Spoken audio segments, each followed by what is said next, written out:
Yang dimasukkan itu apanya gitu kan? Yang dimasukkan itu adalah bunyi nun sukunnya nih, dimasukkan ke huruf ya, dibaca ayyakho, jangan dibaca an yakho, jangan, tapi langsung dimasukkan ke huruf ya, dibaca ayyakho seperti itu. Kemudian kho dibaca panjang. Perhatikan lagi rumus mad tabi'i yang di kotak nomor 3 lagi.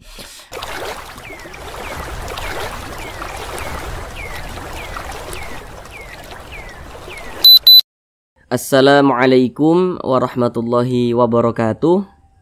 Apakah Bapak Ibu Saudara semuanya masih terbata-bata dalam membaca Al-Quran, belum lancar dalam membaca Al-Quran, kemudian juga belum memahami ilmu tajwid? Mari belajar mengaji Al-Quran bersama kami. Akan kami jelaskan tajwidnya dengan pelan-pelan, sehingga dengan penjelasan tajwidnya yang pelan-pelan, maka insya Allah Bapak Ibu Saudara semuanya langsung dapat memahami ilmu tajwid Al-Quran dengan mudah. Kemudian juga langsung dapat dengan sendirinya praktek ketika membaca Al-Quran. Kemudian dengan kita memahami, mempelajari, menguasai ilmu tajwid, maka bagi Bapak Ibu Saudara semuanya yang belum lancar dalam membaca Al-Quran, insya Allah secepatnya bisa segera lancar. Namun sebelum itu kami doakan terlebih dahulu, semoga Bapak Ibu Saudara semuanya senantiasa dalam keadaan sehat, dipermudah segala urusannya, dikabulkan segala hajatnya, dan senantiasa dilancarkan rezekinya oleh Allah Subhanahu wa ta'ala.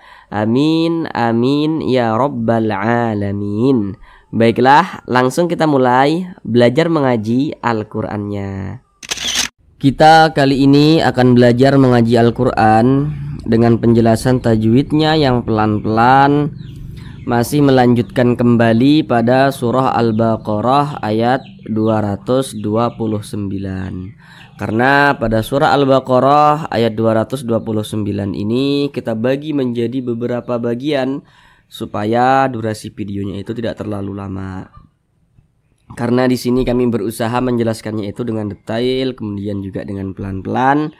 Jadi harapan kami saudara nantinya langsung dapat memahami ilmu tajwid Al-Quran dengan mudah, kemudian juga langsung bisa praktek dengan sendirinya. Walaupun kita belajarnya sedikit-sedikit saja, yang terpenting Bapak Ibu Saudara semuanya langsung dapat memahami ilmu tajwid Al-Quran dengan mudah. Seperti itu. Sekarang ini kita masuk kepada bagian yang kedua.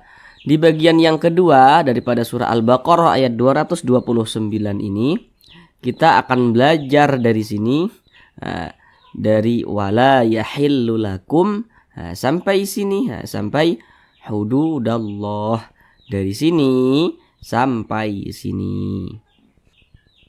Sekarang akan kami bacakan terlebih dahulu dengan pelan-pelan.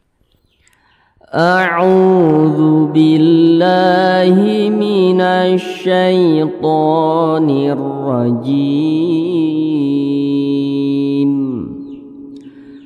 Bismillahirrahmanirrahim. Wala yahillu lakum an ta'khudhu mimma ataytumuhunna syai'an illa an yakhafa alla yuqima hududallah.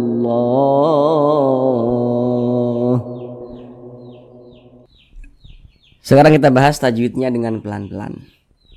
Namun seperti biasa, ada beberapa hal yang kami sampaikan di awal supaya lebih memudahkan saudara semuanya dalam memahami penjelasan tajwid yang kami sampaikan nantinya.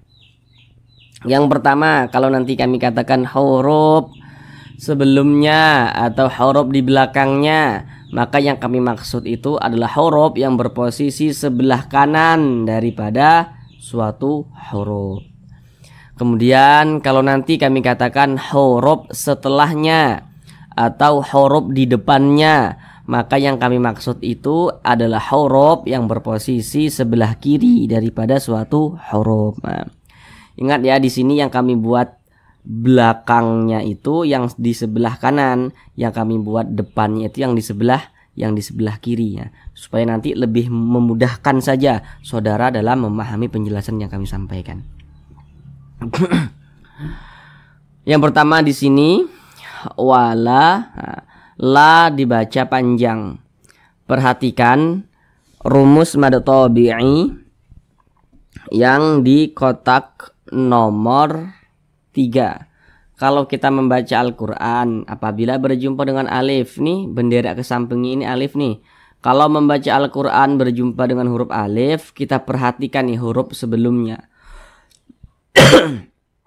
Ada huruf alif sebelumnya, ada huruf yang memiliki tanda baca fathah. Maka huruf yang memiliki tanda baca fathah yang berposisi tepat sebelum huruf alif, maka dia dibaca panjang. Ini bendera nih alif nih. Nah, bendera ke samping ini alif. Ini sebelumnya ada huruf yang memiliki tanda baca fathah. Ini namanya tanda baca fathah atau harokat fathah. Ada alif, sebelumnya ada harokat fathah, nah maka huruf tersebut dibaca panjang.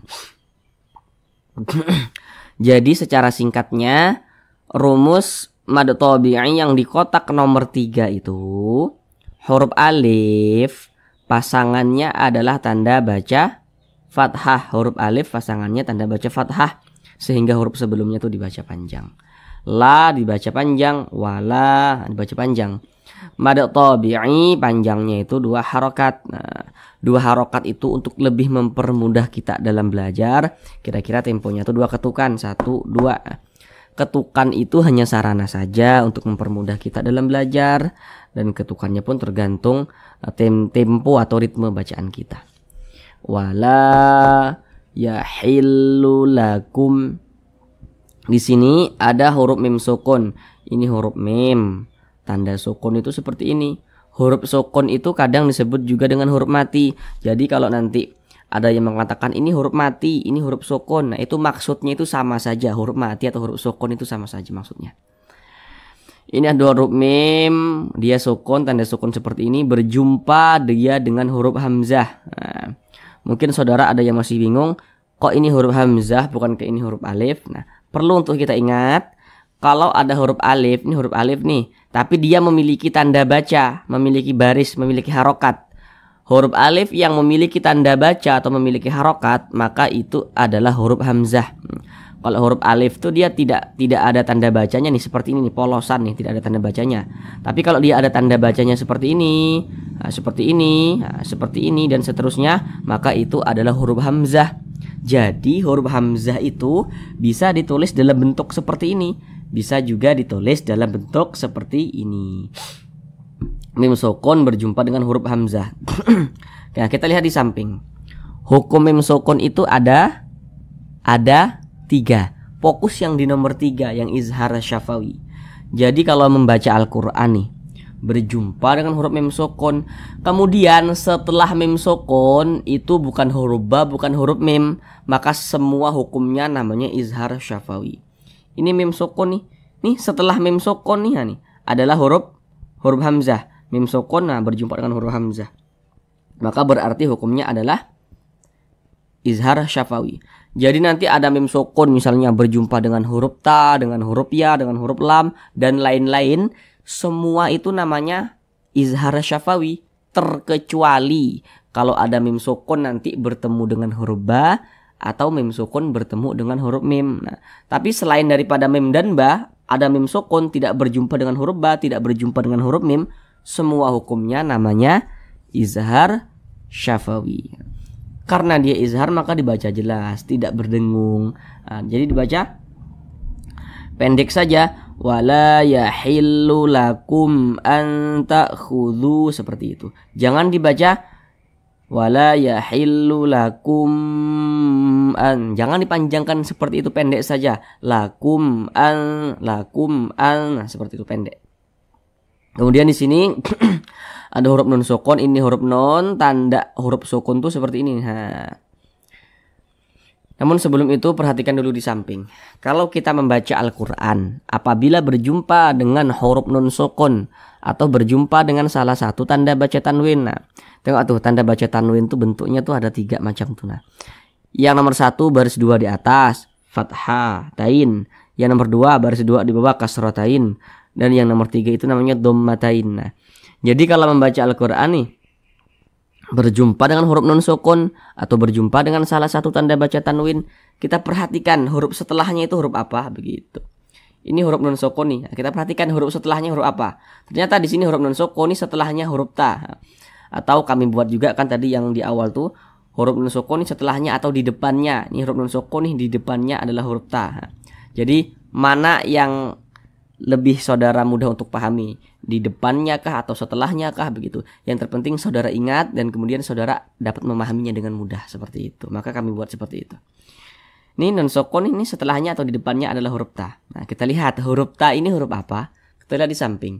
Huruf ta itu termasuk salah satu huruf ikhfa hakiki aqrab. Kenapa dikatakan aqrab? Karena dia dekat. Apanya yang dekat? Makharijul huruf nun dengan huruf ta ini dia dekat, maka dikatakan aqrab. Nah, jadi ketika kita mengucapkannya itu disamarkan kemudian juga didengungkan. Akan tetapi dia kadar samarnya itu dia lebih kuat. Nah, jadi kadar ikhfanya itu dia lebih kuat. Jadi lebih condong, kira-kiranya itu lebih condong berbunyi n tapi disamarkan. Nah, kita baca nah, seperti itu. Anta khudhu, jangan dibaca tak khudu, jangan. Nah, tapi dia kadar ikhfanya itu lebih kuat. Tak khudu, nah, kadar samarnya itu dia lebih kuat. Tak khudu, nah, seperti itu. Kemudian didengungkan. Didengungkan itu suaranya itu kita tahan, kita panjangkan sejenak. Tak khudu, nah, seperti itu. Tak khudu, jangan dibaca anta khudhu, nah itu salah, harus ada dengungnya. Jadi kita tahan, kita panjangkan sejenak. Anta khudhu, nah, seperti itu. Berapa panjangnya dengungannya itu? Nah, kalau kita mengikuti ulama-ulama yang mutaakhirin ya, maka panjangnya gunnah atau dengungan itu ada yang mengatakan panjangnya itu adalah 2 harokat begitu.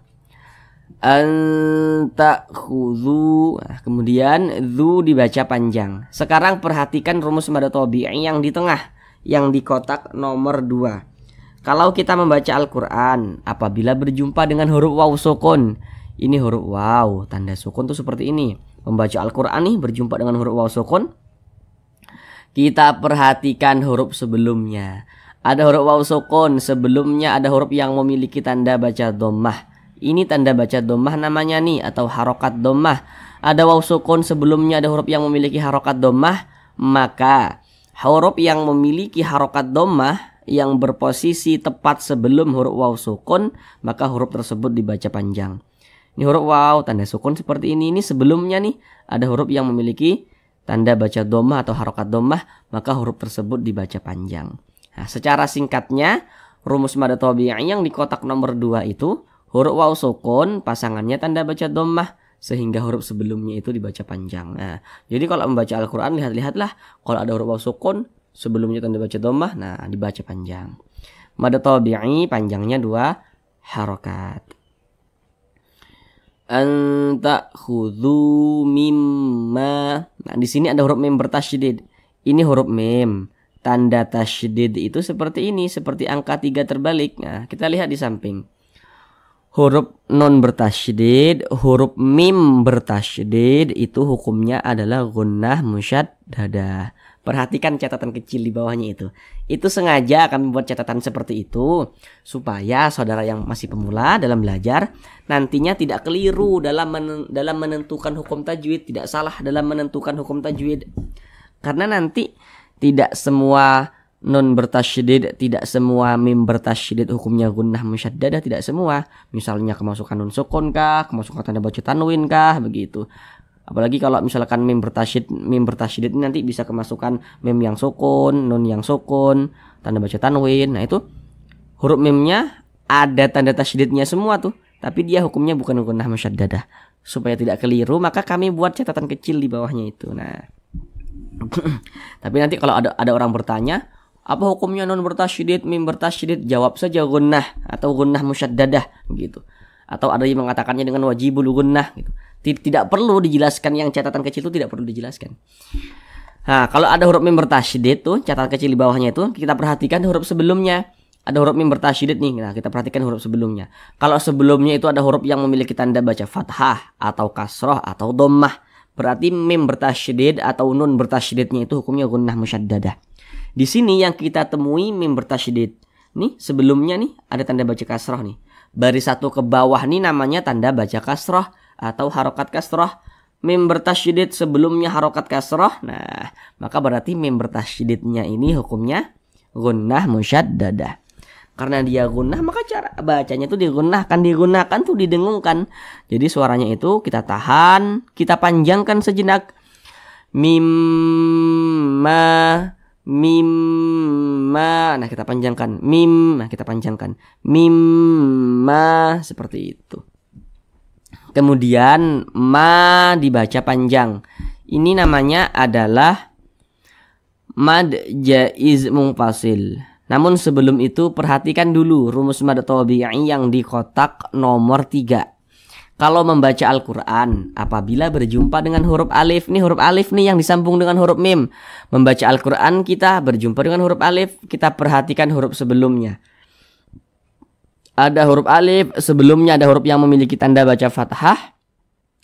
Maka huruf yang memiliki tanda baca fathah yang berposisi tepat sebelum huruf alif, maka dia dibaca panjang. Ini alif yang disambung dengan huruf mim. Ini sebelumnya ada huruf mim. Huruf mim dibaca panjang nih sebab dia memiliki tanda baca fathah nih dan berposisi tepat sebelum huruf alif. Pada awalnya namanya mad tabi'i, kemudian mad tabi'inya berjumpa dengan huruf hamzah tapi dalam beda kata atau di lain kalimat seperti itu, maka namanya berubah menjadi mad jaiz munfasil. Jadi secara singkatnya mad jaiz munfasil itu mad tabi'i yang berjumpa dengan huruf hamzah dalam beda kata atau di lain kalimat seperti itu. Di lain kata atau di lain kalimat. Nah, maka namanya berubah menjadi mad jaiz munfasil. Panjangnya itu 4 hingga 5 harokat, boleh 4 harokat, boleh 5 harokat, seperti itu. Mimma ataitumu. Nah, di sini ada huruf hamzah nih, di atasnya nih ada tanda baca fathah berdiri nih. Namun sebelum itu perhatikan dulu tanda mad atau tanda panjang yang di kotak nomor 4. Kalau kita membaca Al-Quran, apabila berjumpa dengan suatu huruf yang di atasnya memiliki tanda baca fathah berdiri atau alif kecil, maka huruf yang di atasnya memiliki tanda baca fathah berdiri, maka dia dibaca panjang. Nah, ini huruf hamzah nih. Nah, kenapa kok ini huruf hamzah? Tadi sudah kami jelaskan detail di awal tadi itu. Kemudian di atas huruf hamzahnya nih ada tanda baca fathah, tapi dia bentuknya berdiri seperti ini, berbentuk alif kecil seperti ini. Tanda baca fathah itu kan dia mereng seperti ini, tapi kalau bentuknya berdiri seperti ini, berbentuk alif kecil seperti ini, nah maka setiap huruf yang di atasnya memiliki tanda seperti ini, maka dia dibaca panjang. Nah, ini namanya adalah mad badal. Jadi kalau ada huruf hamzah nih yang dibaca panjang, nah diantaranya namanya adalah mad badal. Nah, panjangnya 2 harokat. Ataitumu, nah, seperti itu. Kemudian di sini ada huruf ya sukun. Ini huruf ya tanda sukun tuh seperti ini. Kalau membaca Al-Quran berjumpa dengan huruf ya sukun, kita perhatikan huruf sebelumnya. Kalau ada huruf ya sukun sebelumnya nih ada huruf yang memiliki tanda baca fathah, maka huruf ya sukunnya ini adalah huruf lin. Ini huruf ya tanda sukun seperti ini. Sebelumnya ada huruf yang memiliki tanda baca fathah, maka huruf ya sukunnya ini adalah huruf lin. Nah, jadi cara mengucapkannya itu mudah, tidak memberatkan lisan, dilunakkan. Kita baca ataitumu seperti itu. Jangan sampai condong ke huruf e. Jangan dibaca ataitumu, taitumu. Jangan, tapi kita baca ataitumu seperti itu. Kemudian mu dibaca panjang. Nah, perhatikan lagi rumus mad tabi'i yang di kotak nomor 2. Nah, sudah detail juga tadi kami jelaskan. Kalau membaca Al-Quran berjumpa dengan huruf waw sukun, ini huruf waw tanda sukun seperti ini. Sebelum waw sukun ada huruf yang memiliki tanda baca dhammah, maka huruf tersebut dibaca panjang. Makanya mu dibaca panjang. Mad tabi'i panjangnya 2 harokat. Ataitumu dipanjangkan. Tumuhun. Nah, di sini ada huruf nun bertasydid. Ini huruf nun tanda tasydid itu seperti ini, seperti angka 3 terbalik. Nah, kita lihat di samping huruf nun bertasydid, huruf mim bertasydid, hukumnya gunnah musyaddadah. Nah, tadi sudah detail juga kami jelaskan di atas. Tapi yang di atas tadi mim yang bertasydid, yang sedangkan yang di bawah ini nun yang bertasydid. Nah, kedua-duanya sama namanya, gunnah musyaddadah hukumnya. Nah, cara bacanya digunakan, suaranya itu kita tahan, kita panjangkan sejenak. Hunna syai'an, hunna dipanjangkan. Hunna syai'an illa, seperti itu. Kemudian di sini ada huruf ya sukun, ini huruf ya tanda sukun tuh seperti ini. Sebelum huruf ya sukun ada huruf yang memiliki tanda baca fathah. Berarti ya sukunnya ini adalah huruf lin. Nah, jadi cara mengucapkannya itu dilunakkan saja, mudah ya. Syai'an, jangan sampai condong ke e. Jangan dibaca syai, jangan. Tapi dibaca syai'an illa, seperti itu. Kemudian di sini tanda baca tanwin berjumpa dengan huruf hamzah. Tadi di awal sudah kami jelaskan tuh.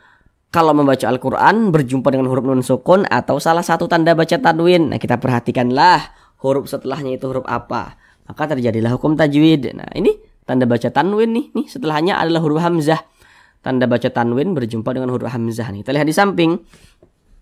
Huruf hamzah itu termasuk salah satu huruf izhar halqi. Maka hamzah tanda baca tanwin berjumpa dengan huruf hamzah nih. Maka hukumnya adalah izhar halqi. Karena dia izhar, dibaca jelas, tidak berdengung, baca pendek saja. Syai'an illa, annya jelas. Syai'an illa, seperti itu. Jangan dibaca seperti ini. Syai'an illa, jangan dipanjangkan karena dia tidak didengungkan, jadi dibaca pendek saja. Syai'an illa, seperti itu. Kemudian la dibaca panjang. Nah, ini namanya adalah mad jaiz munfasil lagi. Namun sebelum itu perhatikan dulu rumus mad tabi'i yang di kotak nomor 3 lagi. Kalau membaca Al-Quran berjumpa dengan alif nih, bendera kesampingin alif. Kalau membaca Al-Quran berjumpa dengan huruf alif, sebelum huruf alif ada huruf yang memiliki tanda baca fathah, maka huruf tersebut dibaca panjang. Nah, pada awalnya la ini namanya mad tabi'i pada awalnya. Kemudian mad tabi'inya nih berjumpa dengan huruf hamzah di lain kata atau di lain kalimat. Maka namanya berubah menjadi mad jaiz munfasil. Panjangnya tadi berapa? 4 hingga 5 harokat. Nah, illa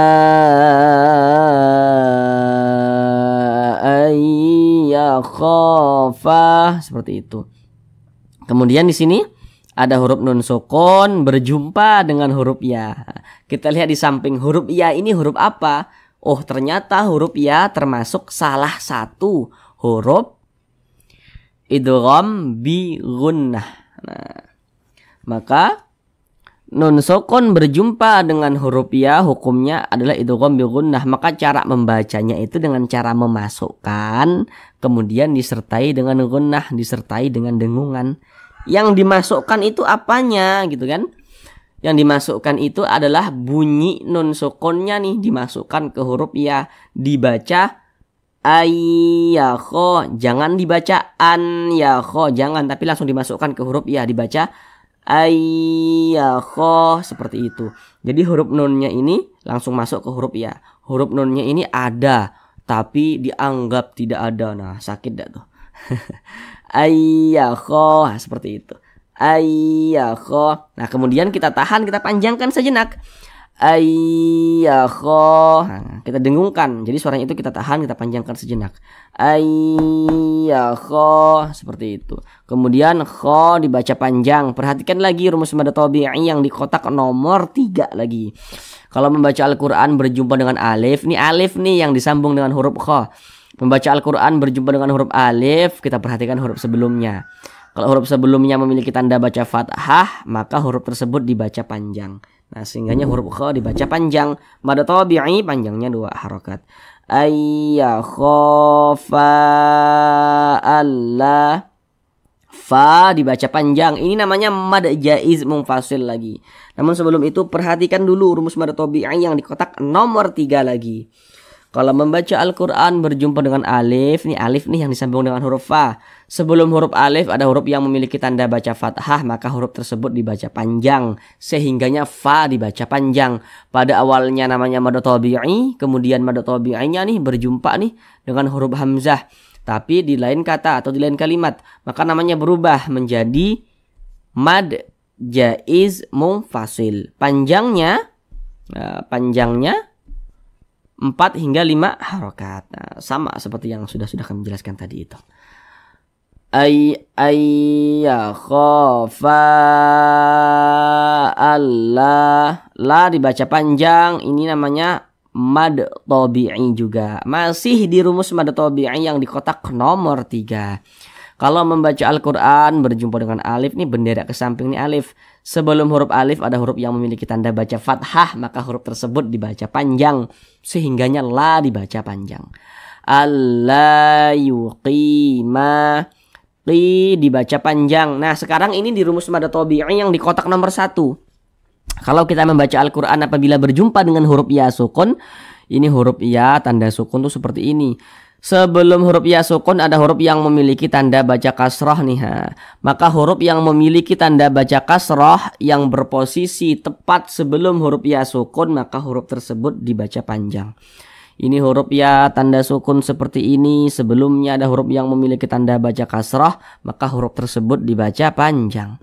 Secara singkatnya rumus mad tabi'i yang di kotak nomor 1 itu huruf ya sukun pasangannya tanda baca kasrah sehingga huruf sebelumnya dibaca panjang. Nah, ini huruf ya tanda sukun seperti ini. Sebelumnya nih ada tanda baca kasrah, maka huruf tersebut dibaca panjang.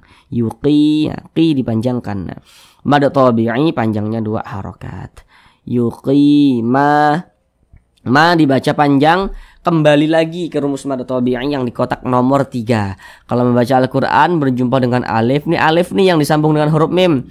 Ada alif, sebelumnya nih ada huruf yang memiliki tanda baca fathah, maka huruf tersebut dibaca panjang sehingganya ma dibaca panjang. Mad tabi'i panjangnya 2 harokat. Yuqima, hudu, du dibaca panjang. Sekarang di rumus mad tabi'i yang di kotak nomor 2 pula. Kalau membaca Al-Quran apabila berjumpa dengan huruf waw sukun, ini huruf waw tanda sukun tuh seperti ini. Sebelum waw sukun ada huruf yang memiliki tanda baca dhammah, maka huruf tersebut dibaca panjang. Makanya du dibaca panjang. Nah, mad tabi'i panjangnya 2 harokat. Hududallah. Nah, kemudian di sini ada lafaz Allah. Kalau kita membaca Al-Quran apabila berjumpa dengan lafaz Allah, kita perhatikanlah huruf sebelumnya yang memiliki tanda baca. Yang kita perhatikan itu tanda bacanya untuk menentukan dibaca tebal atau tipis lafaz Allah ini begitu. Ini lafaz Allah nih sebelumnya nih ada huruf yang memiliki tanda baca fathah nih. Nah, maka lafaz Allah dibaca tebal. Ada lafaz Allah sebelumnya ada huruf yang memiliki tanda baca fathah, maka lafaz Allah dibaca tebal. Sehingga dibaca dallah, jangan dibaca dallah, jangan, tapi dibaca dallah seperti itu. Jadi yang dapat menebalkan lafaz Allah itu, yang pertama adalah tanda baca fathah. Nah, seperti ini bentuknya tanda baca fathah. Yang kedua adalah tanda baca dhammah, bentuknya tuh seperti ini tanda baca dhammah nih. Nah, seperti ini tanda baca dhammah bentuknya. Jadi kalau ada lafaz Allah, nih membaca Al-Qur'an berjumpa lafaz Allah, kita perhatikan huruf sebelumnya. Kalau sebelumnya itu ada huruf yang memiliki tanda baca fathah seperti ini atau tanda baca dhammah seperti ini nih ya, maka lafaz Allah tuh kita tebalkan. Nah, sehingga ini dibaca dallah seperti itu. Kemudian di sini ada alif lam berjumpa dengan huruf lam. Ini huruf alif, ini huruf lam, letaknya jejer seperti ini, maka dinamakan alif lam. Kita perhatikan nih, setelah huruf lam itu huruf apa? Ini huruf lam nih. Setelahnya masih huruf lam lagi nih. Kita lihat di samping. Ternyata huruf lam ini masih termasuk kepada huruf syamsiah. Nah, maka alif lam berjumpa dengan huruf lam hukumnya adalah alif lam syamsiah. Alif lam syamsiah biasa disebut juga dengan idgham syamsiah. Karena Cara membaca huruf lamnya ini dia dibaca idgham. Nah, jadi huruf lamnya ini kan tidak dibaca nih, tidak ada tanda bacanya nih kan, langsung masuk ke huruf yang di depannya ini. Hududallah, seperti itu. Kemudian Allah dibaca panjang. Ini namanya mad arid li sukun. Namun sebelum itu perhatikan dulu tanda mad atau tanda panjang yang di kotak nomor 4. Kalau membaca Al-Quran berjumpa dengan suatu huruf yang di atasnya memiliki tanda baca fathah berdiri atau alif kecil, maka huruf tersebut dibaca panjang. Ini huruf lam, di atasnya ada tanda baca fathah berdiri ini atau alif kecil, maka huruf lam dibaca panjang. Pada awalnya namanya mad tabi'i, kemudian mad tabi'inya itu berjumpa dengan huruf yang kita sukunkan, maka namanya berubah menjadi mad arid li sukun. Panjangnya boleh 2 harokat, boleh 4 harokat hingga 6 harokat. Yang terpenting konsisten dalam sekali bacaan. Nah huruf yang kita sukunkan huruf H ini kalau kita berhenti atau berwakaf tepat di huruf H, kita baca hududallah. Jangan dibaca hududallahi, jangan, huruf H kita sukunkan. Kenapa begitu?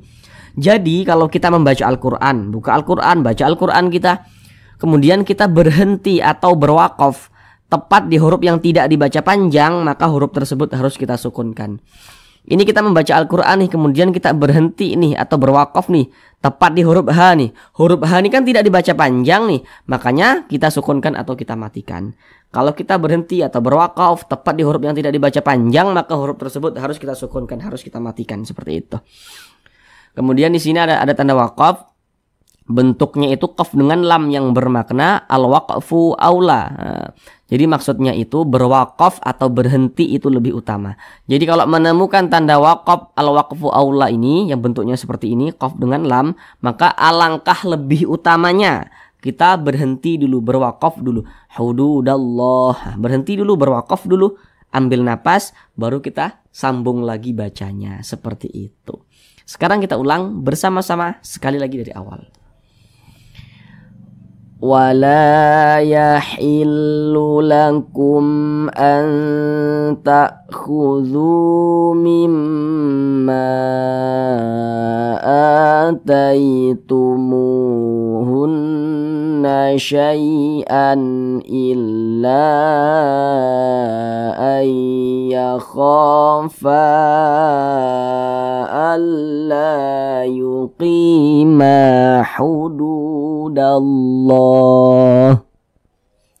Cukup sekian pembelajaran kita pada kali ini. Supaya tidak sia-sia dengan apa yang telah kita pelajari, tidak lupa lagi dengan apa yang telah kita pahami, maka senantiasa menyempatkan waktu untuk membuka Al-Quran dan membacanya. Dalam sehari semalam harus ada tuh waktu di mana kita membuka Al-Quran dan membacanya. Walaupun cuma 1 ayat juga tidak apa-apa. Tidak apa-apa, yang terpenting jangan sampai kita tidak pernah membuka Al-Quran, jangan sampai kita mengabaikan Al-Quran. Al-Quran di rumah kita sampai berdebu, atau Al-Quran di rumah kita hanya sebagai pajangan, jangan sampai. Karena kita yang butuh kepada Al-Quran, bukan Al-Quran yang butuh kepada kita. Terima kasih. Assalamualaikum warahmatullahi wabarakatuh.